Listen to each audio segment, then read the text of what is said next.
Hello friends. आज के video का टॉपिक रहेगा बजट 2023 में जो डायरेक्ट टैक्स के अमेंडमेंट्स आए हैं उसका हम डिटेल में एनालिसिस करेंगे। क्या क्या अमेंडमेंट्स आए हैं उसको हम जितने भी इम्पोर्टेंट अमेंडमेंट्स हैं उसको हम इस टॉपिक में कवर करेंगे। तो शुरू करते हैं। सबसे पहले तो फ्रेंड्स, टोटल डायरेक्ट टैक्स में गवर्नमेंट ने जो कल बजट दिया उसके अंदर 122 अमेंडमेंट्स दिए हुए हैं। पर ऑफ कोर्स उसमें से बहुत सारे जस्ट प्रोसीजरल होते हैं, बहुत सारे ऐसे होते हैं जो सब लोगों के लिए इतने इम्पोर्टेंट नहीं होते हैं। तो हमने इस वीडियो में वैसे ही अमेंडमेंट्स को कवर किया है जो पब्लिक एट लार्ज को सबसे ज़्यादा अफेक्ट करते हैं। तो ऐसे अमेंडमेंट्स को और उसका क्या इम्पैक्ट अपने पे पड़ेगा, क्या उसका टैक्स एनालिसिस हो सकता है, वो सब हम इसमें कवर करेंगे। तो उसको शुरू करते हैं। सबसे पहला और सबसे इम्पोर्टेंट जो अमेंडमेंट है जो सबको एप्लीकेबल है वो है इंडिविजुअल इनकम टैक्स के स्लैब्स में जो रेट में जो उन्होंने नया स्लैब दिया वो दैट इज सेक्शन 115 BAC। सबको पता है कि गवर्नमेंट ने ऑलरेडी दो रिजीम कर दिए हैं, एक है ओल्ड टैक्स रिजीम और एक है नया tax regime. Even though government ने कब से ये न्यू टैक्स रिजीम एप्लीकेबल किया, पर there are many few people who are selecting this new tax regime. बहुत कम लोग ये नए टैक्स रिजीम में जा रहे थे क्योंकि ओल्ड टैक्स रिजीम ही अल्टीमेटली बेनिफिट उनको कर रहा था। तो गवर्नमेंट ने मैक्सिमम ट्राई किया इस अमेंडमेंट इस बजट में ऐसे अमेंडमेंट्स लाए कि ज़्यादा से ज़्यादा लोग नए टैक्स रिजीम में शिफ्ट हो बाय फोर्स और बाय इवन लिक्विडेटिव, कि उनको कम से कम टैक्स भरना पड़े, उसके हिसाब से मैक्सिमम लोग उसमें कन्वर्ट हो। तो जितने भी बेनिफिट उन्होंने मैक्सिमम दिए हैं इंडिविजुअल टैक्स रिटर्न्स के लिए इंडिविजुअल स्लैब्स में, वो सभी मेजरली नए टैक्स रिजिम के लिए ही दिए हैं। सबसे पहले क्या चेंज किया, हम एक एक करके सब उसको चेक करते हैं। अभी तक के जो स्लैब रेट्स थे नॉर्मल, दैट वर 0 से लेके 2.5 लाख तक की जो लिमिट थी उसके ऊपर जीरो टैक्स रख रहा था। 2.5 लाख से 5 लाख में 5%, 5 लाख से 7.5 लाख में 10%, 7.5 से 10 में 15%, 10 से 12.5 में 20%, 12.5 से 15 में 25 और 15 लाख से ऊपर 30%। ये था नए टैक्स रिजिम का स्लैब रेट। तो ये स्लैब रेट ही उन्होंने चेंज कर दिया, जो 0 से 2.5 लाख था उसको अब 0 से 3 लाख कर दिया न्यू टैक्स रिजिम में। अब 0 से लेके 3 लाख तक का आपकी इनकम है तो जीरो टैक्स रेट है। 3 से 6 में 5%, 6 से 9 में 10%, 9 से 12 लाख 15%, 12 लाख से 15 लाख 20% और 15 लाख से ऊपर है तो 30%। ये उन्होंने नया स्लैब रेट दिया। तो जो ओल्ड टैक्स रिजिम है उसमें कोई चेंज नहीं है, उसका जो बाय डिफॉल्ट है 2.5 लाख तक 0, 2.5 से 5 के ऊपर जो पड़ता है उसके ऊपर 5% और 5 के ऊपर सीधा 10%, वही उस हिसाब से कंटिन्यू रहेगा। वहाँ पे कोई स्लैब रेट में चेंज नहीं है, कहाँ पे टैक्स रेट में कोई चेंज नहीं है, कोई चेंजेस नहीं है। अब गवर्नमेंट ने और जो मेनली उन्होंने बताया कि ये आप टैक्स रिजिम में जाओगे तो आपको और भी उसके अंदर एक हमने रिबेट भी बढ़ा दी है कि आज अभी तक आपको 5 लाख के ऊपर, भले बेसिक एग्जम्पशन लिमिट तो 3 लाख है, पर 5 लाख तक भी आपको रिबेट अंडर सेक्शन 87A में दी जाती थी। तो वहाँ पे 12,500 रुपये की रिबेट दी थी, वहाँ 12,500 तक की रिबेट दी जाती थी। जितना भी टैक्स बन रहा है 12,500 तक का तो वो वेव ऑफ हो जाता था। वो रिबेट की लिमिट को भी गवर्नमेंट ने बढ़ा के 25,000 रुपीज़ कर दिया है इस साल फॉर न्यू टैक्स रिजीम। तो इफेक्टिवली गवर्नमेंट ने ऐसे इंट्रोड्यूस किया है कि 7 लाख तक का अगर आप नए टैक्स रिजीम में जा रहे हो और उसके ऊपर टोटल इनकम 7 लाख है तो उसके ऊपर आपका टैक्स बन रहा है 25,000, तो वो 87A में कवर हो जाएगा और आपको जीरो टैक्स भरना पड़ेगा। तो न्यू टैक्स रिजीम में अगर आपकी टोटल इनकम 7 लाख तक है तो आपको जीरो टैक्स भरना पड़ेगा। हाँ, अगर आपकी इनकम 7,01,000 भी हो जाएगी तो ये पूरा रिबेट निकल जाएगा और सीधा ही फर्स्ट टैक्स ही 25,000 से ऊपर निकल जाएगा, वो तो पहले से ही था। So that is the thing कि जो मेजरली उन्होंने स्लैब रेट्स में दी हुई है। पर इसके अंदर बहुत सी चीज़ें हैं जो समझनी पड़ेगी कि जो उन्होंने साथ में चेंज की है, जिसकी इंट्रिकेसीज कुछ और हो सकती है, उसका इंटरप्रिटेशन बहुत अलग हो सकता है। जैसे कि फर्स्ट थिंग कि ये न्यू टैक्स रिजिम के अंदर ये न्यू स्लैब रेट में कौन कौन जा सकता है। Individual, HUF, association of person other than cooperative society जा सकते हैं। Body of individual, artificial judicial person, ये सब कोई ये न्यू टैक्स रिजिम के अंदर जा सकते हैं, ये स्लैब रेट के अंदर जा सकते हैं। अच्छी बात यह है कि इसके अंदर भी गवर्नमेंट ने न्यू टैक्स रिजिम में, अब तक ऐसा था कि वहाँ पे आपको कोई स्टैंडर्ड डिडक्शन नहीं मिलता था, वो उन्होंने स्टैंडर्ड डिडक्शन द सेक्शन 16 जो है 50,000 का, वो उन्होंने इस बार अलाउ कर दिया है कि अगर आप न्यू टैक्स रिजिम में जा रहे हो फिर भी आपको वहाँ पे स्टैंडर्ड डिडक्शन अंडर सेक्शन 16 मिलेगा। फैमिली पेंशन के लिए जो सेक्शन 57 में रिबेट है डिडक्शन, तो वो भी 15,000 तक का मिलेगा। और सेक्शन 80 CCH में नया ऐड हुआ है, अग्निवीर कॉर्पस फंड में अगर कोई डोनेशन दे रहा है तो उसका भी जितना डोनेशन वहाँ पे दिया है वो डिडक्शन में मिलेगा, पर that is only for such person, वो जो अग्निवीर के प्रोग्राम में एनरोल हो रहे हैं उनके लिए है। नॉर्मल पब्लिक हमारे जैसे जो अग्निवीर के लिए एनरोल हो नहीं रही है उनके लिए ये कोई बेनिफिट नहीं है। ओनली पर्सन जो अग्निवीर के प्रोग्राम में एनरोल होके इंडियन आर्मी में ज्वाइन हो रहे हैं, सिर्फ उनके लिए ये स्पेसिफिकली है। So that is a good part कि ये डिडक्शंस उनको मिल रहे हैं नए। पर अब उन्होंने गवर्नमेंट ने साथ में ये बोला है कि अगर आप इसमें जा रहे हो, अब आज तक क्या था कि बाय डिफ़ॉल्ट था कि आप ओल्ड रिजिम में हो, वो बाय डिफ़ॉल्ट है, और अगर आपको ये न्यू रिजिम में जाना है तो आपको उसके लिए ऑप्ट करना होता है। अब इस अमेंडमेंट में गवर्नमेंट ने ये दिया है बजट में कि हम अमेंड ऐसा कर रहे हैं कि बाय डिफ़ॉल्ट जो न्यू रिजिम है वो आपके लिए बाय डिफ़ॉल्ट गिना जाएगा, और आपको अगर ओल्ड रिजिम में जाना है तो आपको उसके लिए ऑप्शन ऑप्ट करना पड़ेगा। तो पहले से था उससे बिल्कुल ही उल्टा कर दिया उन्होंने। अब उसका एक इंटरप्रिटेशन है जो थोड़ा सा क्रूशियल है, जो हम यहाँ पे बताना चाहते हैं। उन्होंने बोला है कि आपको ये ऑप्शन ऑप्ट आउट करने के लिए कब तक करना है और किसको करना है। तो उन्होंने बोला है कि on or before the due date specified under section 139(1) for the person who are filing their income having a income from business and profession.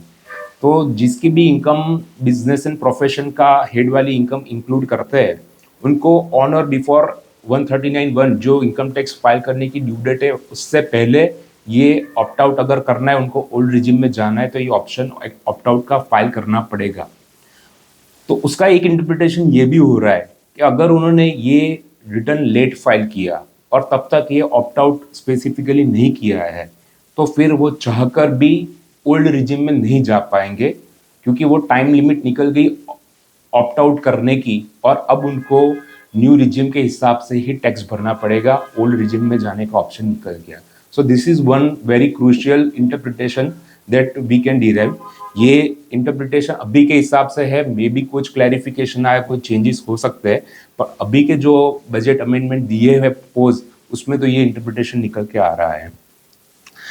और नॉर्मल जो नॉर्मल पर्सन है, जो बिजनेस सैलरी बिजनेस इनकम वाले नहीं है और salary income वाले normal, उनको ये सेम रिटर्न फाइल करने के टाइम तक ये ऑप्ट आउट करना है अगर उनको ओल्ड रिजिम में जाना है, वरना दे कैन बाय डिफॉल्ट गिने जाएंगे न्यू रिजिम में।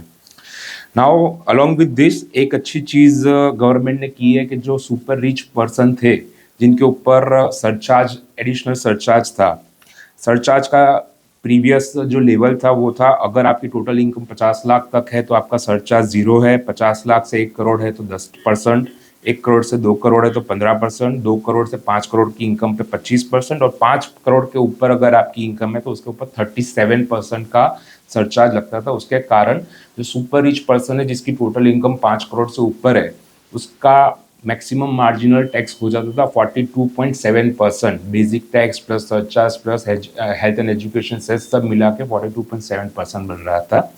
तो गवर्नमेंट ने इस बार उसको रेशनलाइज किया है और दे हैव नाउ डिक्लेयर्ड के 2 करोड़ से ऊपर अगर इनकम है तो 25% का सरचार्ज, जो 5 करोड़ की इनकम के ऊपर 37% का सरचार्ज था वो स्लैब ही निकाल दिया।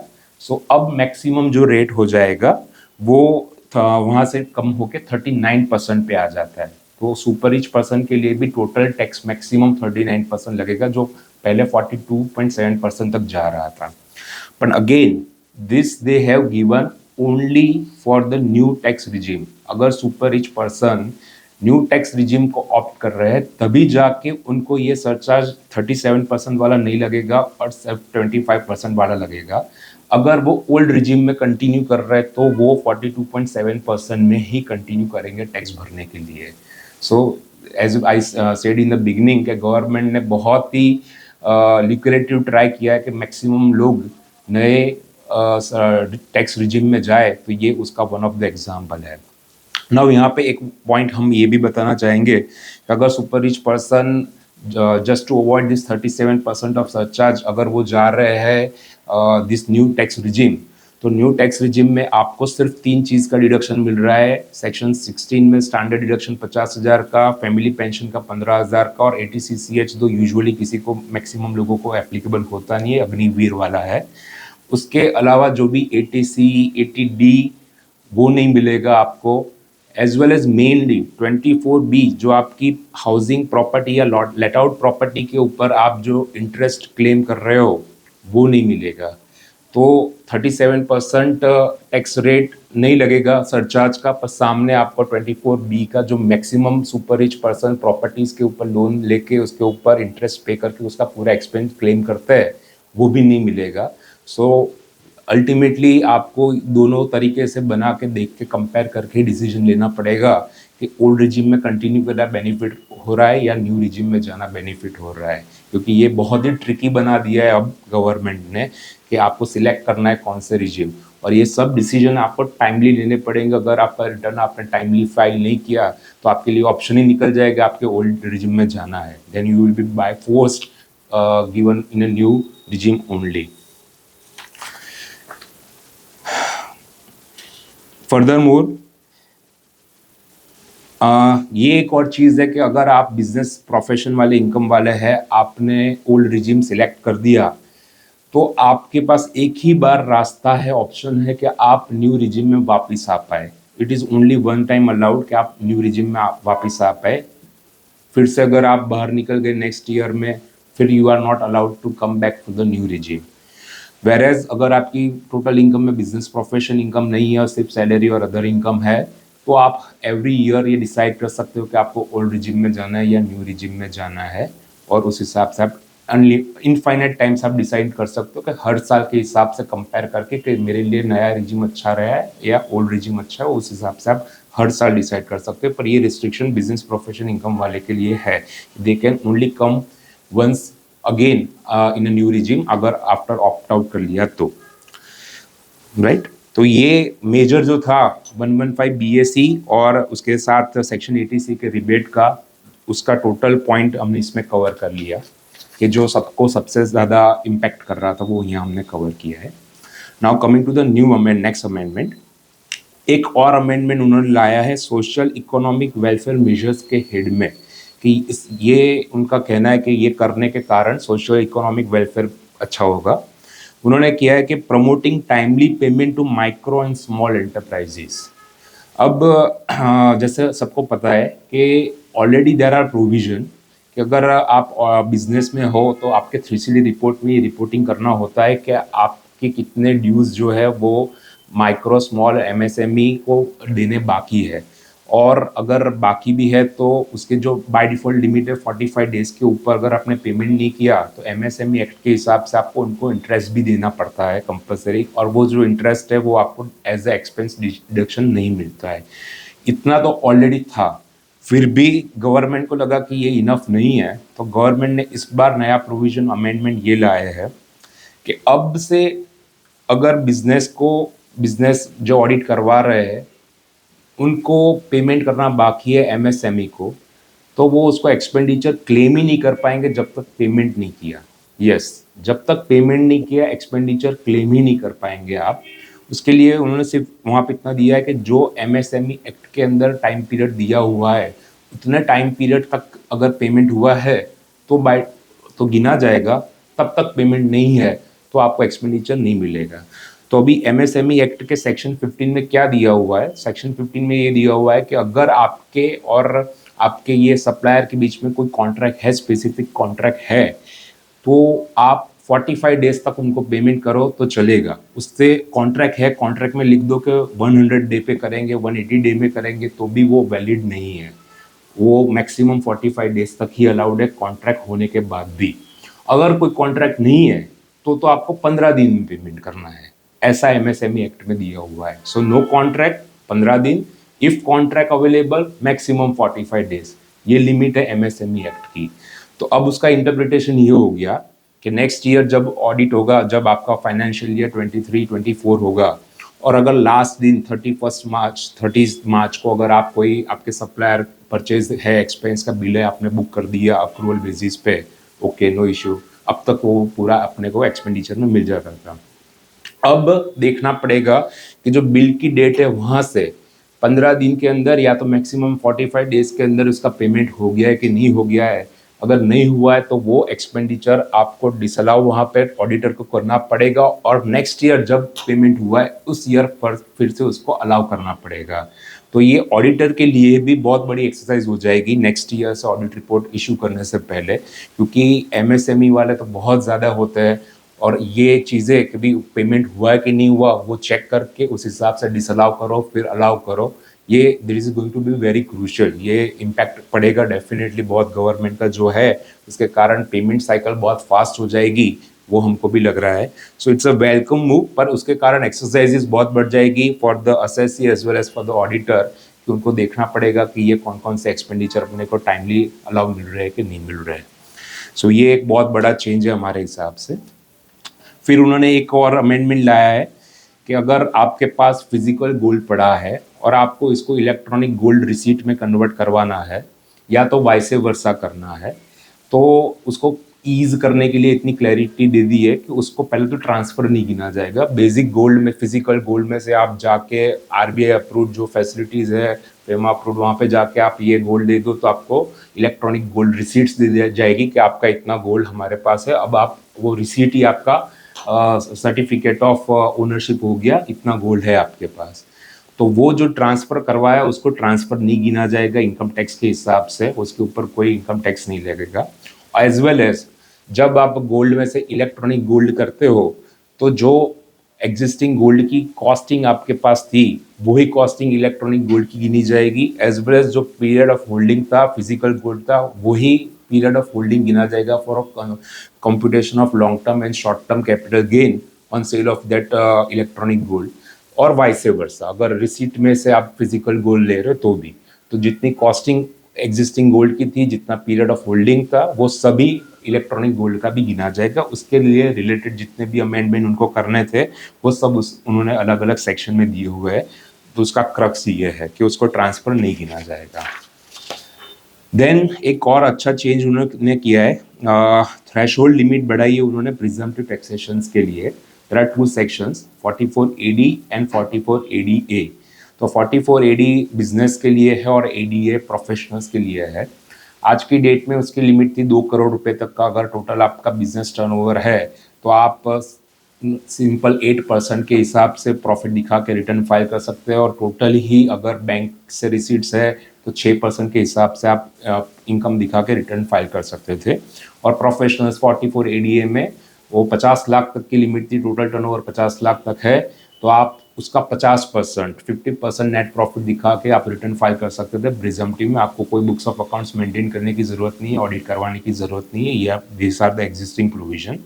तो उसमें उन्होंने 2 चीज़ें अमेंड करके दी है कि फॉर 44AD जो 2 करोड़ तक की लिमिट थी उसको अब उन्होंने इंक्रीज करके दिया है 3 करोड़ पर एक कंडीशन के साथ कि अगर आपको ये 3 करोड़ तक की टर्नओवर में अगर 44AD में जाना है तो आपके टोटल बिजनेस की रिसीट एंड एक्सपेंडिचर जो है उसमें टोटल 5% से ज़्यादा कैश के ट्रांजेक्शन नहीं होने चाहिए।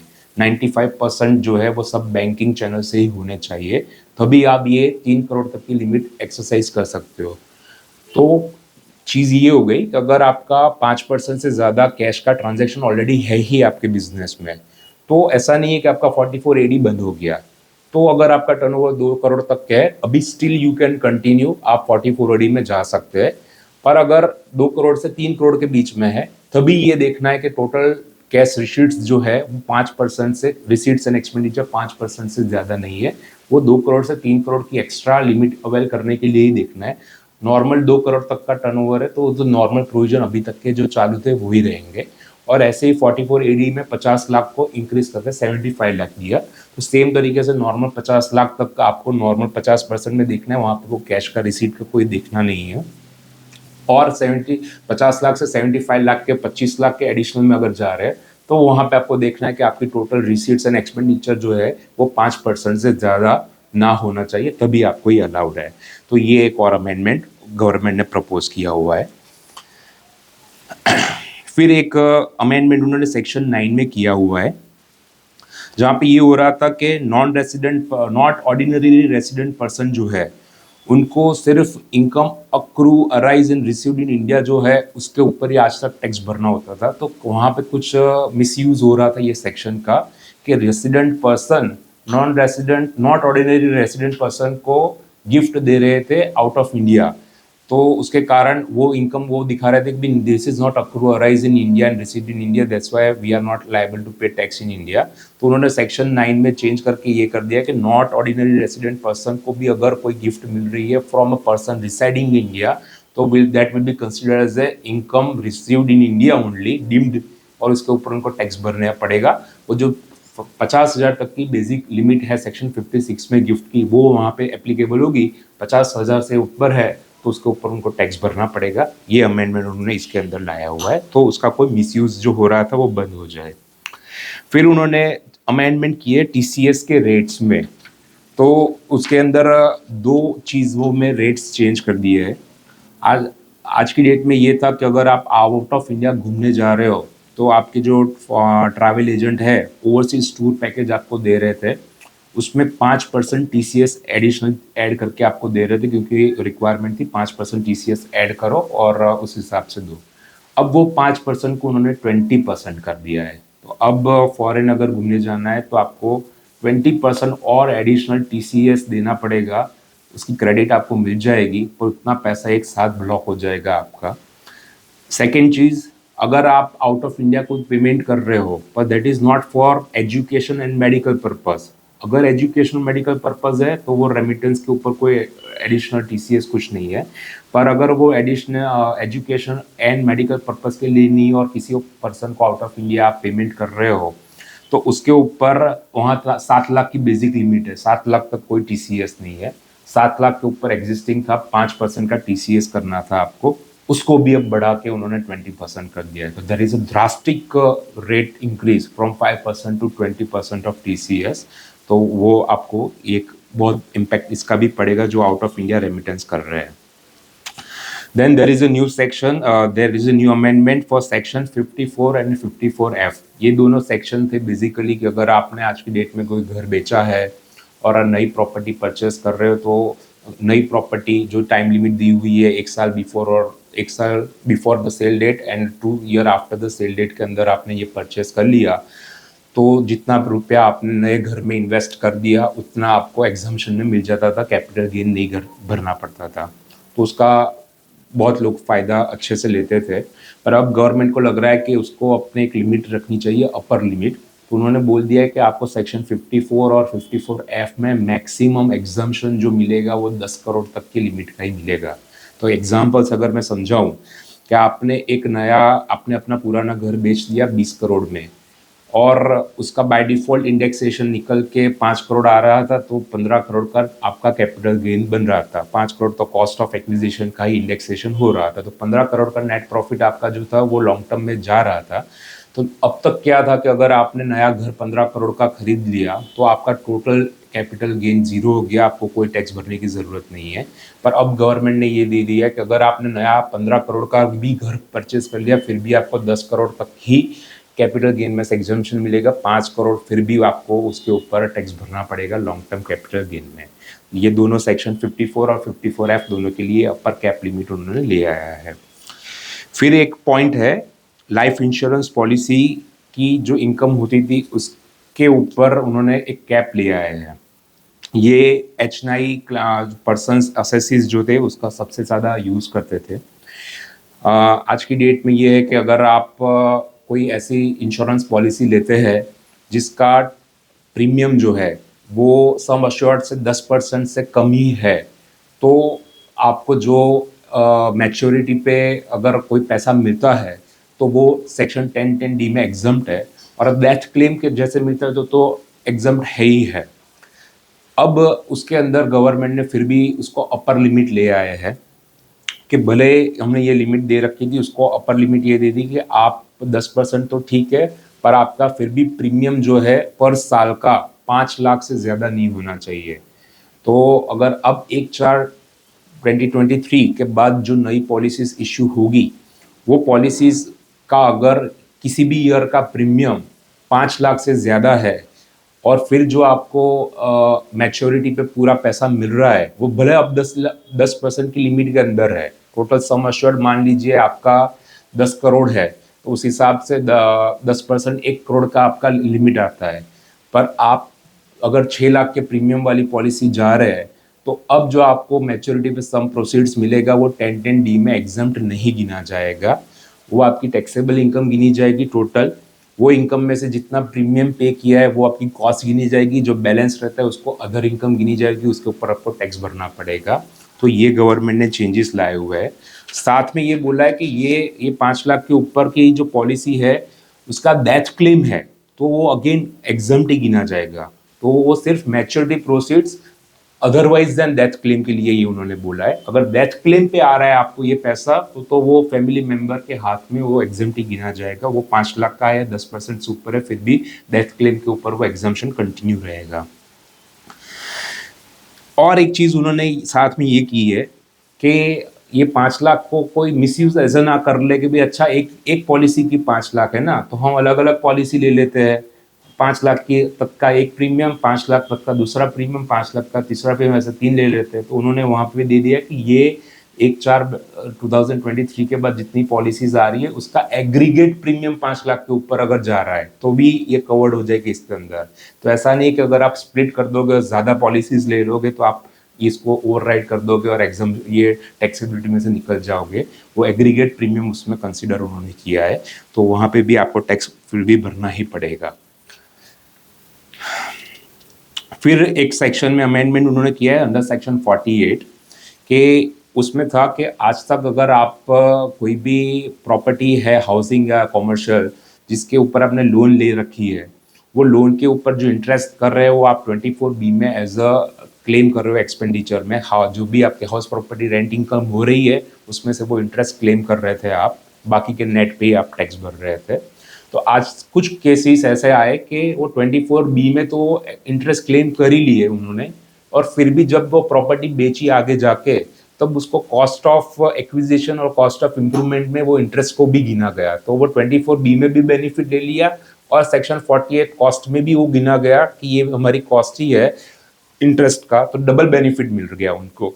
तो वो गवर्नमेंट के ध्यान में है कि ये तो डबल बेनिफिट हो रहा है, ये अलाउड नहीं होना चाहिए, तो इसलिए उन्होंने अब क्लैरिटी कर दी है सेक्शन 48 में कॉस्ट ऑफ एक्विजिशन में कि जितना भी इंटरेस्ट आपने 24B में एज ए डिडक्शन क्लेम कर लिया है वो 48 का पार्ट नहीं बनेगा, तो डबल बेनिफिट नहीं मिलेगा। पर उससे एक और अच्छी चीज़ और क्लैरिटी आ गई कि भाई अगर आपका इंटरेस्ट 5 लाख है पर ईयर और आप मैक्सिमम वहाँ पे 2 लाख ही क्लेम कर रहे थे लिमिट के हिसाब से 24B में, और 3 लाख का आपका इंटरेस्ट वैसे वेस्ट जा रहा था, तो वो आप फिर भी ऊपर के 3 लाख को आप 48 के अंदर एज ए क्लेम कर सकते हो, क्योंकि वहाँ पे लिमिट दी है कि भाई जो भी 24B में क्लेम कर लिया वही आपको नहीं मिलेगा 48 में, तो ऊपर के 3 लाख आपको 48 में कॉस्ट ऑफ एक्विजिशन में फिर भी मिलेगा, वो आप बेनिफिट ले सकते हैं। फिर एक चीज़ उन्होंने अच्छी की है गवर्नमेंट ने, दे हैव एक्नॉलेज के बहुत सारे केसेस कमिश्नर अपील में पेंडिंग है बहुत ही ज़्यादा, तो उसको ईज आउट करने के लिए उन्होंने बजट स्पीच में भी बोला कि हम 100 नए कमिश्नर्स के अपॉइंट करेंगे, और उसके लिए उन्होंने क्या किया है कि जॉइंट कमिश्नर और एडिशनल कमिश्नर के लेवल को भी ऑथोराइज कर दिया है अब अपील्स को प्रोसिक्यूट करने के लिए। तो जो कमिश्नर अपील्स थी अब वो कमिश्नर अपील भी करेंगे, जॉइंट कमिश्नर भी करेंगे, एडिशनल कमिश्नर भी कर पाएंगे, और जितने पावर कमिश्नर के पास थे कमिश्नर अपील्स की वही सब पावर एडिशनल कमिश्नर और जॉइंट कमिश्नर को भी दी जाएंगे। उसके लिए जितने भी सेक्शंस में उनको अमेंड करना था वहाँ पे अमेंड कर दिया। सो उससे अच्छा ये होगा कि अब अपील्स के केस फास्ट कंप्लीट होंगे, क्योंकि बहुत सारे नए commissioner appeals, joint commissioner, additional commissioner बढ़ जाएंगे, तो पूरे देश में जो इतना उसका पेंडेंसी था वो बहुत जल्दी नीचे आएगा। ये that's a really very welcome move, ये उन्होंने अच्छा काम अमेंडमेंट किया है। एक अमेंडमेंट उन्होंने किया है सेक्शन 153 में, उन्होंने वहाँ पे ये चीज़ है कि बेसिकली स्क्रूटिनी कंप्लीट करने के लिए टाइम पीरियड जो था वो 9 महीने का कर दिया था from the end of the assessment year कि जहाँ पे ये स्क्रूटिनी आपकी सिलेक्ट हुई है, तो वो कम पड़ रहा था, उसके रीजंस उनको उन्होंने दिए कि भाई ये फेसलेस और ये सब में टाइम लग रहा है, तो जो 9 महीने हमने कर दिए तो उसको वापस उन्होंने 12 मंथ्स कर दिए है। तो जो दिसंबर में स्क्रूटिनी यूजुअली ख़त्म होने का टाइम पीरियड अब हो गया था दिसंबर एवरी ईयर, वो वापस मार्च आ जाएगा। 12 महीने का टाइम उन्होंने वापस कर दिया नेक्स्ट ईयर से। फिर एक चेंज अच्छा उन्होंने किया है कि यूजुअली ये बहुत से लोगों में ऐसा होता था कि आज आपने इनकम कुछ दिखाई अक्रूवल बेसिस पे, पर सामने वाले ने उसका टीडीएस रिटर्न टाइमली फाइल नहीं किया और आपके 26 ईयर्स में वो टीडीएस रिफ्लेक्ट नहीं हो रहा है, तो आप और कुछ नहीं कर सकते। इनकम तो आपने अक्रूव बता के टैक्स भर दिया। अब नेक्स्ट ईयर जब आप जा रहे हो तब जाके नेक्स्ट ईयर में 26 ईयर्स में ये रिफ्लेक्ट हो रहा है, पर तब तक वो रिटर्न रिवाइज करने का टाइम भी निकल गया, सब निकल गया, तो आप रिवाइज भी नहीं कर सकते थे। अभी तक का जो टीडीएस था वो आपको मिस करना पड़ता था, लैप्स हो जाता था।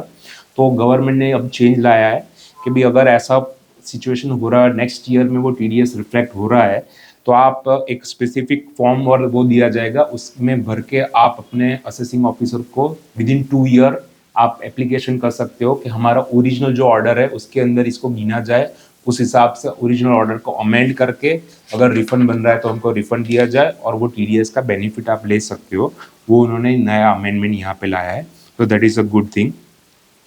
फिर एक लास्ट चीज़ उन्होंने एक अमेंडमेंट कि भी अगर कोई प्राइवेट लिमिटेड कंपनी है जिसमें public are not substantially interested, उसके नए शेयर्स इशू कर रहे हैं आप प्रीमियम पे, तो वो जो प्रीमियम है वो fair value under rule 11 UK के हिसाब से जो उन्होंने मेथड दी हुई है उस हिसाब से आपको काउंट करना होता है कि ये इसकी फेयर वैल्यू कितनी है। अगर वो फेयर वैल्यू से ऊपर उन्होंने इश्यू कर दिया है शेयर्स को प्रीमियम पे, तो जितना ऊपर का पोर्शन है उसको कंपनी की इनकम गिनी जाती थी। पर ये सेक्शन में बेसिकली वर्ड लिखा था कि ये पैसा अगर रेसिडेंट पर्सन से आ रहा है, तो अगर रेसिडेंट पर्सन ये शेयर्स परचेज कर रहे हैं और ये प्रीमियम जो है बेसिक यूए की वैल्यू मतलब फेयर वैल्यू से ऊपर की है, तो उसको कंपनी की इनकम गिनी जाती थी। तो उसमें एक पार्ट मिस हो रहा था कि नॉन रेसिडेंट पर्सन अगर उसको परचेज कर रहे हो पैसे दे रहे हैं, तो वो ये 56 में कवर नहीं हो रहा था कंपनी के लिए। तो अब उन्होंने वहाँ पे रेसिडेंट एंड नॉन रेसिडेंट को भी कवर कर लिया है, जिससे कोई चीज़ छूट ना जाए और वो दोनों कहीं से भी पैसा आया तो वो आपको सेक्शन 56 में अगर एक्सेस पैसा है तो उसके ऊपर आपको टैक्स भरना पड़ेंगे। सो फ्रेंड्स, ये मेजर अमेंडमेंट्स थे इनकम टैक्स के बजट के। बहुत सारे अमेंडमेंट्स थे पर हमने यहाँ पर वही कवर किए जो मैक्सिमम लोगों को कवर करते हैं। तो आपको ये अमेंडमेंट और उसका एनालिसिस आई होप आपको अच्छा लगा। अगर कोई भी क्वेरी है तो आप कमेंट में इसके ऊपर ये क्वेरी आपकी दे सकते हैं। वी विल ट्राई बेस्ट कि उसका हम रिवर्ट करें। Thank you.